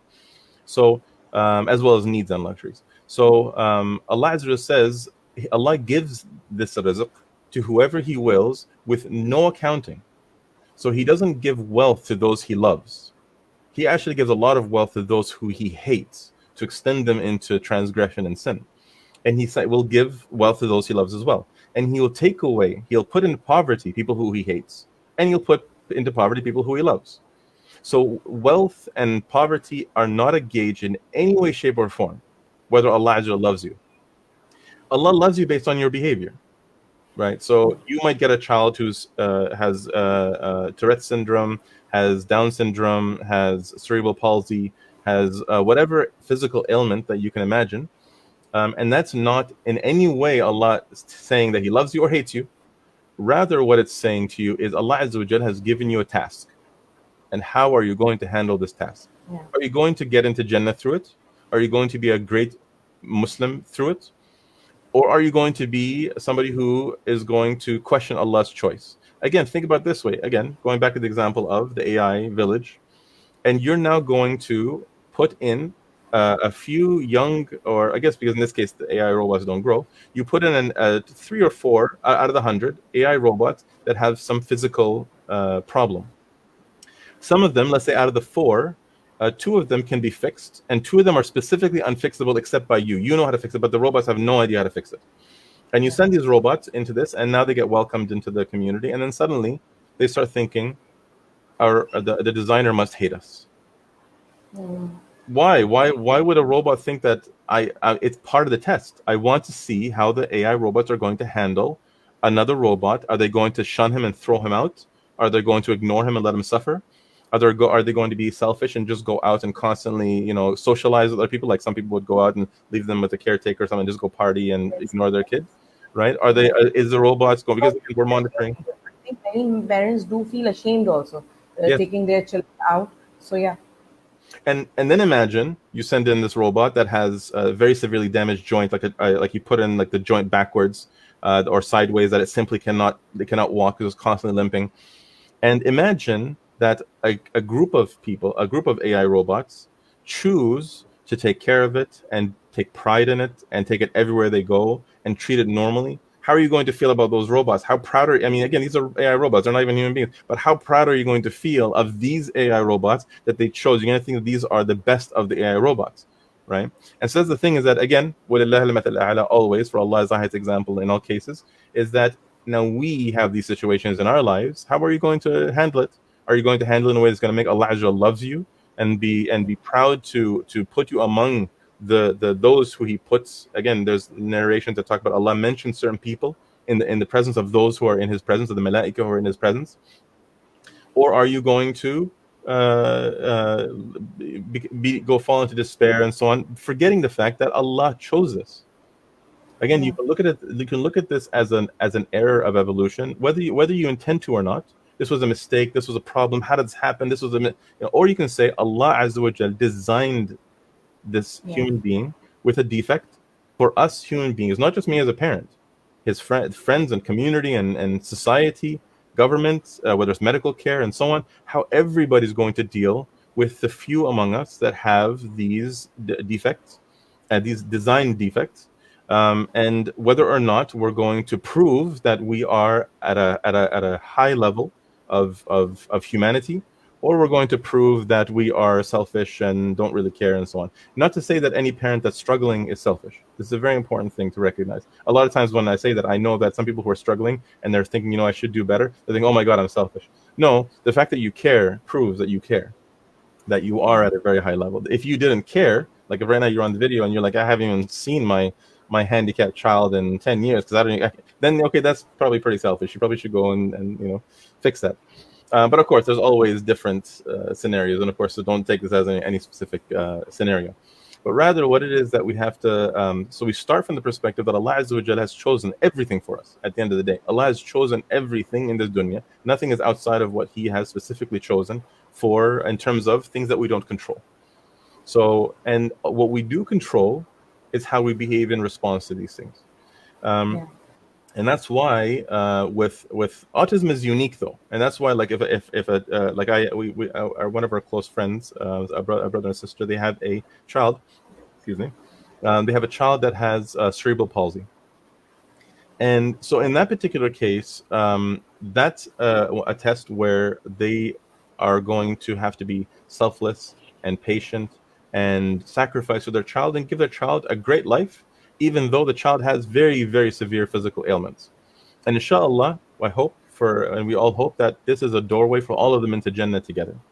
And Yes. if on Yawm al-Qiyamah they all go to Jannah and they're all happy and the child is, of course, normal, of course, because in Jannah there's no trouble or no ailments, everyone will look back and think, SubhanAllah al-Azim, this was the greatest thing that could have happened to me. Right? And so, but autism is a bit unique in that it's not just a matter of being patient. It's when it comes to the ailments, because I mentioned the ailments versus the mind type. The Yeah. ailments, it's a matter of being patient if they have some physical ailments, whatever those things may be. Muhammad had a very severe allergies against milk and against wheat and peanuts and so on. I spent quite some time introducing milk into his diet very slowly until, alhamdulillah, shukr, he's drinking full milk and he doesn't have an allergy towards it anymore, alhamdulillah. And other allergies slowly fade over time as well. So that's you deal with that the same as you would deal with any ailments. But the mind type is unique. It's very, very important that we recognize that the mind type of autism is a specialized mind, and we have to see what can we do to give them as much. And actually, yes, this was one point that I forgot to mention, which is what do we do as parents on a practical basis for our children. What I recommend is that whatever. So first, you let the child let you know.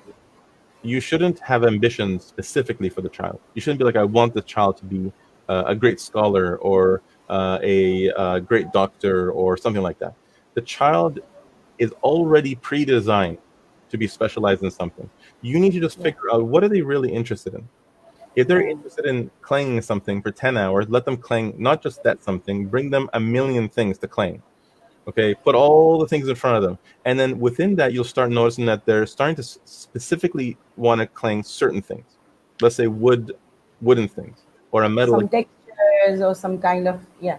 Exactly. Now, this is something that's very hard to explain because it has such a massive variety of possibilities. So Yeah. with Muhammad, when we found that he was interested in language, we just flooded him with foam alphabets and wood alphabets and pictures of alphabets and videos of alphabets and anything that we can possibly find. And some things he wasn't interested in. Certain formats of how the alphabets, certain words he wasn't really interested in how they were put together. So we would give it to him. He wouldn't be interested, take it away, but we'd leave it there just in case he finds it interesting later. But give him as much as we possibly can that for him to focus on that. Similarly, the head of the autism research department, who his daughter said that she was interested in, he said that his daughter is interested in barcodes. So I told him, he didn't end up doing it. Inshallah, he will maybe at some point, which is to give your daughter cutouts of every barcode you can find. Start projects of people cutting barcodes. Put literally 1,000 barcodes around your daughter. Find different types of not just barcodes, but different types of encoding. Because one of the things I told him is that if your daughter, imagine if your daughter is, let's say, 35 years old, she can't eat on her own, she can't walk on her own, she'll never get married, she'll never be able to have a normal relation with anybody in her life, like an intimate relation or anything like this, but she's the world's greatest encryptionist.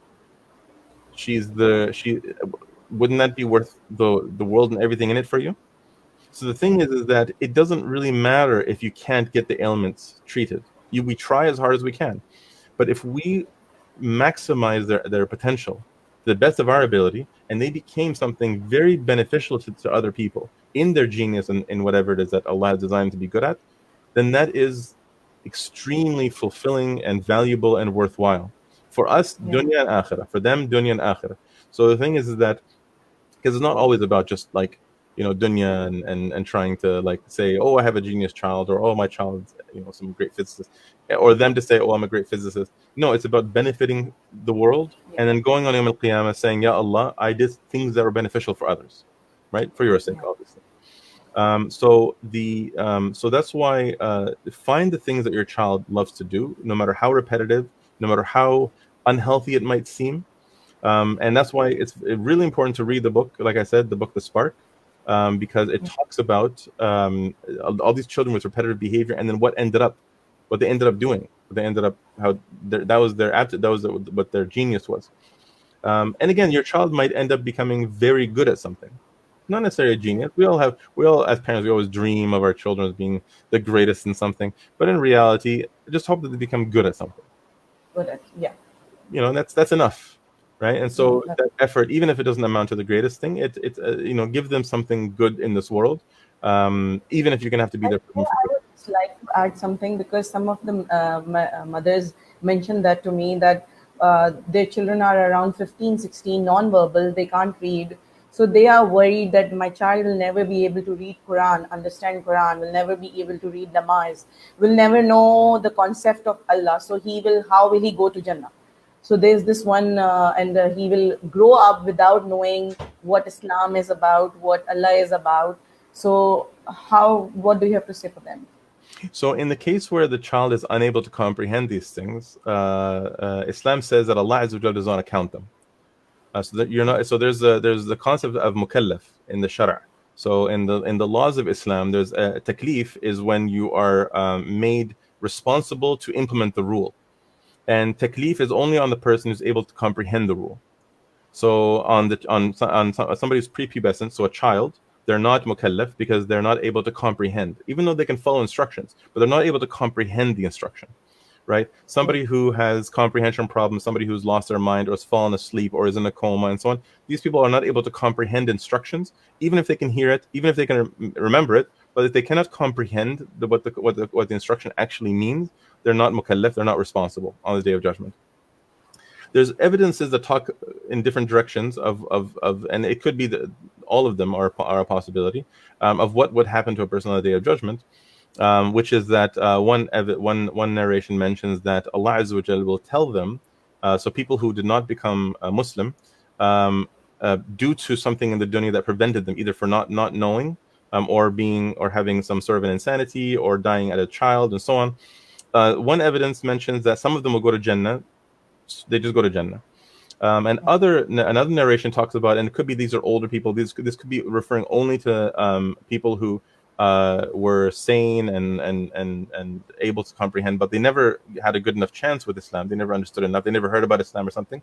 On the Day of Judgment, it says that they will be told to walk into Jahannam and sit there and wait until Allah calls them out. So some will refuse to go. Some will go in and run back out. They won't be patient, and some will stay. And so they will, and it's a very short period of time, according to what the narration seems to imply. So Allah will tell the first two that you are not obeying me while talking right to me, while I'm giving you a direct instruction. So why would you have obeyed me in the dunya? Those who stayed and obeyed, they go to Jannah. But as far as our children today, what we're responsible for is giving them an Islamic environment, giving them Islamic reminders. Trying, like with Muhammad, he still has trouble praying with us. He'll pray up until we get to sujood. With sujood, as soon as we go to sujood, he starts wanting to look at us at angles. So he gets so excited and he'll go around. So he knows salah. He always says, yay, salah. Like if I take him to salah jama'ah, alhamdulillah, our message is very tolerant of a lot of the noises that he makes. So during salah, sometimes he'll get excited. So he'll say, yay, salah, and really loud while, this Isha, and he's reciting the Quran. So we do the very best we can to give them an Islamic environment, to explain to them Islamic concepts, because a lot of the time they don't show that they understand, but they actually are understanding. Allahu A'lam. So you don't know. And so if they are understanding, and then one day they're going to start communicating, you want to establish a foundation, even if it doesn't amount to anything. But if one day, and a lot of autistic children like Jacob Barnett started talking, I think around the age of 7. So he was basically, they looked at him as a vegetable. They with Temple Grandin, they wouldn't even give her, like they said, just don't put her in school and forget about her. But then suddenly they start communicating and they start understanding, and they start behaving normally, or mostly normally. And so that foundation for us as parents has to be established for our children, so that if one day they comprehend and they become communicative, that they're able to understand the terminology, they understand the concepts. And one of the best ways to do it is to talk about these things. Sometimes talking to them is difficult because they're not responding, and how do you get into it? To have discussions about these things in front of them, bring them to halqas, watch videos with them around, even if they're not paying attention, even if they're looking around or whatever. A lot of times they're paying a very close attention without looking at even actually some literature written by them by autistic children, whether still non-communicative or previously non-communicative. They would write that while we weren't looking at you, while we were doing other things, we were paying full attention to everything you were doing. And a lot of children in school who are high functioning who have high functioning autism, they look like they're looking around, they look like they're scribbling, they look like they're not paying attention. That's the only way that they can maximize their attention, focus I'll on actually a give an particular thing. example where, like, my son is on spectrum. He's about to turn 6. Whenever he is doing an activity, he will look at the activity for just millisecond, and then he will do all the activity while looking somewhere else. Yes. Because he knew where the everything was, he will give the correct answers. He will put everything in the order, but he MashaAllah. won't look. But because he's looking somewhere else, but with the millisecond he looked at the activity, he Yeah. was so focused and he knew. So I think that is absolutely right. That even if we feel that they are not looking, they are grasping all the knowledge that is around them. And that's why it's so important to recognize that you have to let them show you how to guide them. It's kind of counterintuitive, but that's really how it is. You will have the expertise on how to know how to know what to do with that information, but they have to give you the information first, because you will have no idea what it is that they're good at. You'll have no idea how it is they process things until you see them do it. And then, okay, now I understand. You look at things for one quick glance. It could be that you have photographic memory. You look at it and then you look away, and maybe it could be that when you're looking at it, if you look at it too much, now you start losing focus and you get distracted by the details, and you're not able to now think. Maybe the brain requires to look at something that just generally not, and then you need to look at it inside your head. What Temple Grandin actually talks about, and this is in the movie, which is interesting, and also in her books and in a lot of her videos, she is actually able to run entire real world processes in her imagination, right? So she designs entire systems and machines. By the way, there was the nuclear meltdown that happened in Japan not too long ago, fairly recently, and I forget what it was called. But anyway, so she talks about it. She said that when she looked at the drawings, the blueprints of how the design was of the cooling systems, she said that she ran the process in her head and she saw where the break was going to happen, where the fault was going to happen, that was going to cause the nuclear meltdown.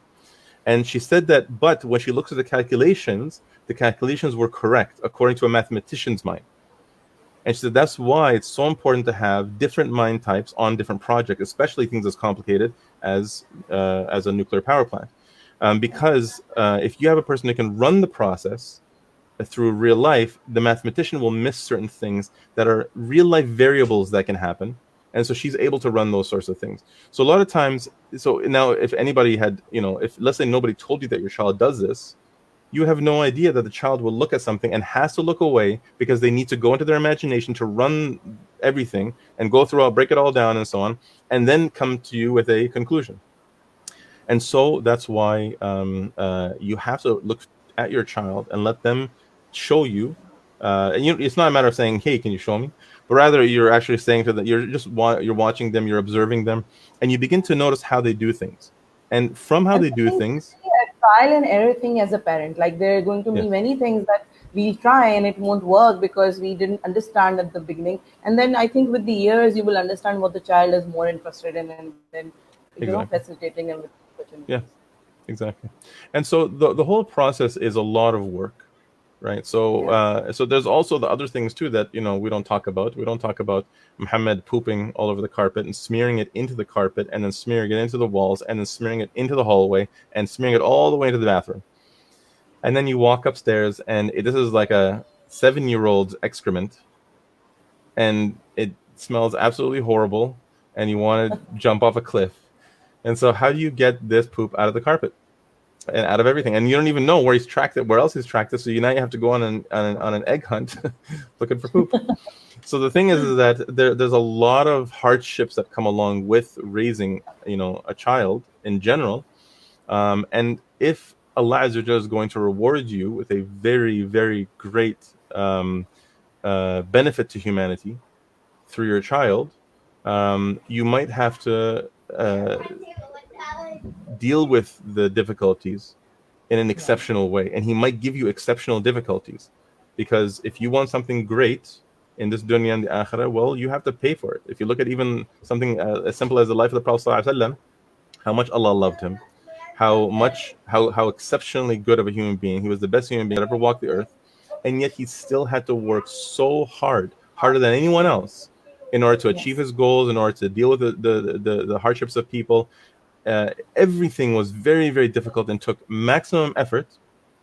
And so that's how things work. You still have to put in maximum effort if you want something great as an outcome. Allah Azza wa Jal doesn't always, sometimes he might, but he doesn't always just give you things with a low amount of effort. Really, you have to recognize that if your life is very, very difficult, then look at that as a challenge. Hopefully Allah will give you something great. If not in the dunya, at least in the akhirah, inshallah ta'ala. Inshallah. And I'll ask you, like, when you saw and you took this as understanding from a Islamic perspective, do you think dealing with your children was a little easier for you, and how you had a better purpose? Sorry, repeat the question again. I asked because you understood autism specifically through an Islamic perspective. That became how would I say, like, did that become easier for you to handle your children? And did you find a purpose behind it when you understood autism from Islamic perspective? I would definitely say yes, to an extent. For me, it's a little bit different, because one thing I have noticed throughout my life, I've always been very specifically interested in human behavior. So I'm always watching people's behavior. If you don't mind, just give me 2 seconds. Yes, yes.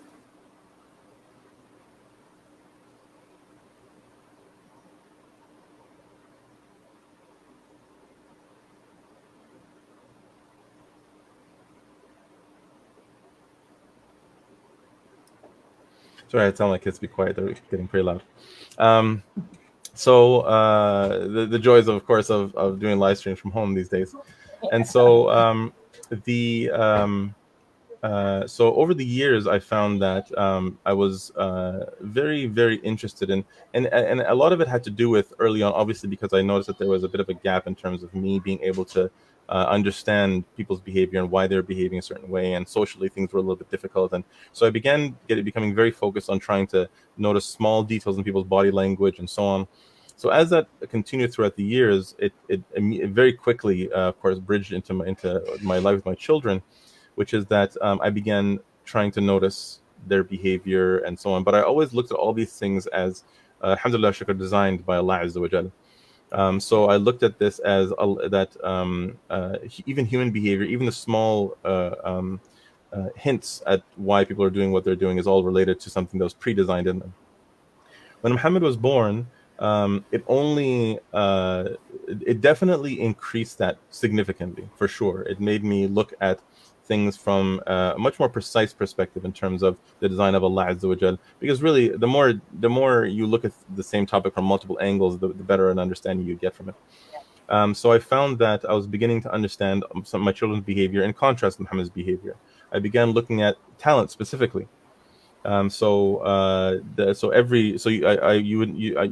began noticing, and we should all notice, that all of our children have something that they're good at.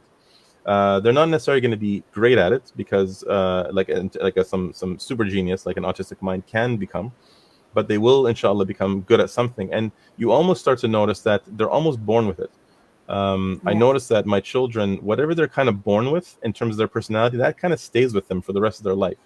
And it varies a little bit here and there, but generally speaking, so you begin to notice all these details, and really when it came down to understanding the spectrum, that's really when things changed quite dynamically for me, because then I realized that, well, since everybody's on this, then my children are on this, and we're all on this, and then I began to have a better understanding of how to deal with the different types.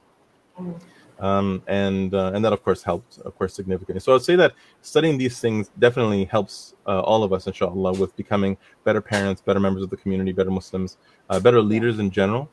Because especially when you're in a position of leadership, you have to understand that you have to have the variations across the spectrum. You want people from the autistic end, you want people from the bipolar end, and you want people from the middle. You want people who are pessimists and optimists. Pessimists are great planners, right? They're Yeah. terrified of all the things that can go wrong. Optimists are throw caution to the wind, let's be reckless. So they have great ambition and they can do great things because they're not afraid of taking huge risks, but they're very Yes. dangerous. They can be very reckless and cause a lot of damage. Pessimists need to be pushed because they're too afraid to even take a step, but they're amazing when it comes to planning. So that's why so the more you understand the different types of minds, the different types of way that human being looks at things and process things, it allows us to be better parents. It allows us to be better leaders. It allows us to be better human beings in general. Inshallah. Absolutely. Thank you so much. It was a very insightful, and I think I'm so. I think the examples that you have given, it's so stuck in my head. I think I'm gonna keep thinking, and I think it makes it easier for me as a mother to understand why there are certain behaviors for my son, and why is he doing certain things, and why he is not able to do certain things. In the end, I just want to ask if someone wants to connect with you and ask you how can they. So my Facebook page, the problem with it, of course, is that it's in Arabic. I have my name in Arabic, Mazin Abdul-Adhim. Yeah, that's why it's So difficult to search in the search bar. yeah, so what they can do is that since they're here on the program, then they'll be able to come to the Team Neurodiversity Facebook group.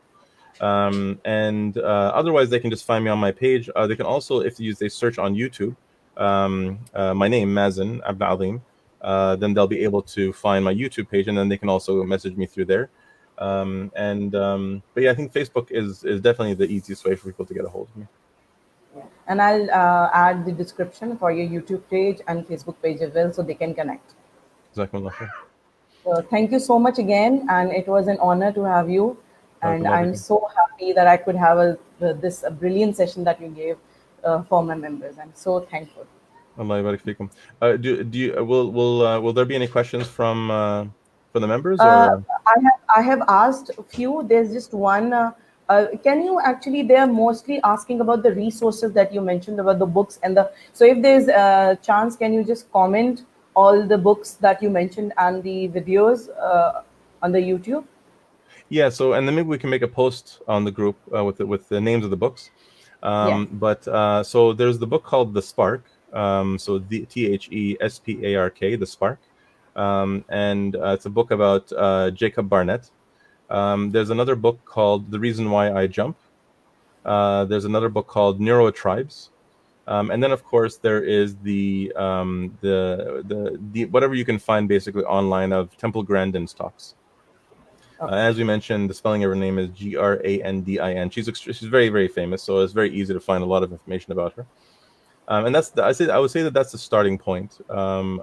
There's a lot of information online, but honestly, I believe that a lot of the information is one of the interesting things about this particular topic and topics about psychology in general is that most people who are involved in it are activists who are taking what they've learned and they're trying to apply it. And so it's very beneficial and it's very useful, but sometimes these people will start giving their own opinion. And nothing wrong with people giving their own opinion. You don't have to be a PhD or something to give your opinion on these things. But sometimes that opinion is not exactly accurate because they don't have the correct perspective or the correct depth. And so a lot of times, so for example, I put my video, my last talk, the one that's I think about 2 hours long on YouTube about autism, and I explained a lot of details about it. And then so I had one person make a lot of comments, very, very upset with me. I think she's obviously an activist and so on, and she's very upset. She was saying that you're being ableist, and she had a lot of complaints. And so then I explained to her that, first of all, most of what you said, I actually agree with. I wasn't disagreeing with most of those things. And some of the things it's not exactly accurate. Like, for example, saying that we shouldn't treat autistic people as less abled. And it's not that we should or shouldn't. That's the correct answer is that some of them are less abled and some of them are not. Right? Some of them are unable to talk, for example. Some of them, so therefore they shouldn't be given jobs, for example, where they would need to communicate. Some of them have physical ailments, or they're unable to take on a great deal of responsibility, and so on. So in some cases, that's why it's very important to be a little bit careful about where you get your information from. But not really, because honestly, I think most of what's out there is quite good. But some Yeah. people have a perspective on autism as if it's a disease. For example, there was a TED talk that a lady was talking about that her son had autism, and then she got him some sort of a surgery, and then he was cured. And so her talk was, our children are sick, we have to get them treatment. And so she wasn't differentiating between the ailments of autism and the mind type of autism. So definitely we should work towards curing the ailments, but the mind type is something that's going to remain. It doesn't matter if you remove all the ailments. The mind type is the child's brain's still wired the way it was wired when it was born.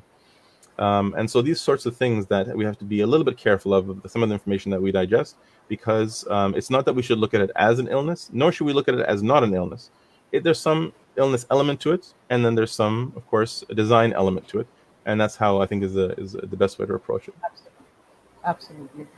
Thank you so much again, and I've taken a lot of your time, but it's just that I just wanted you to keep talking because you're giving so much insightful talk, and you definitely made, if I say, disease of our children more acceptable and more hopeful. This is what I have gained from your session. So thank you so much for that.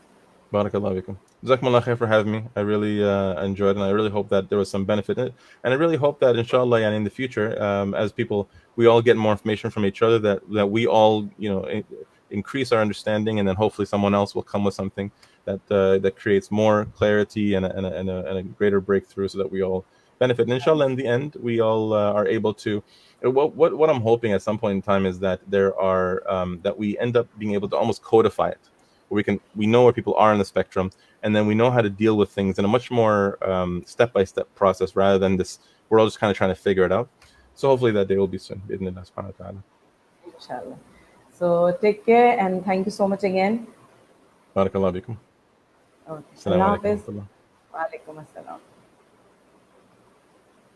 Okay, guys, I hope this session would be very insightful. It was for me, and I have gained so much insight from this, and I'm so relieved after this session. I think I feel lightened, and I feel that there is hope for everything.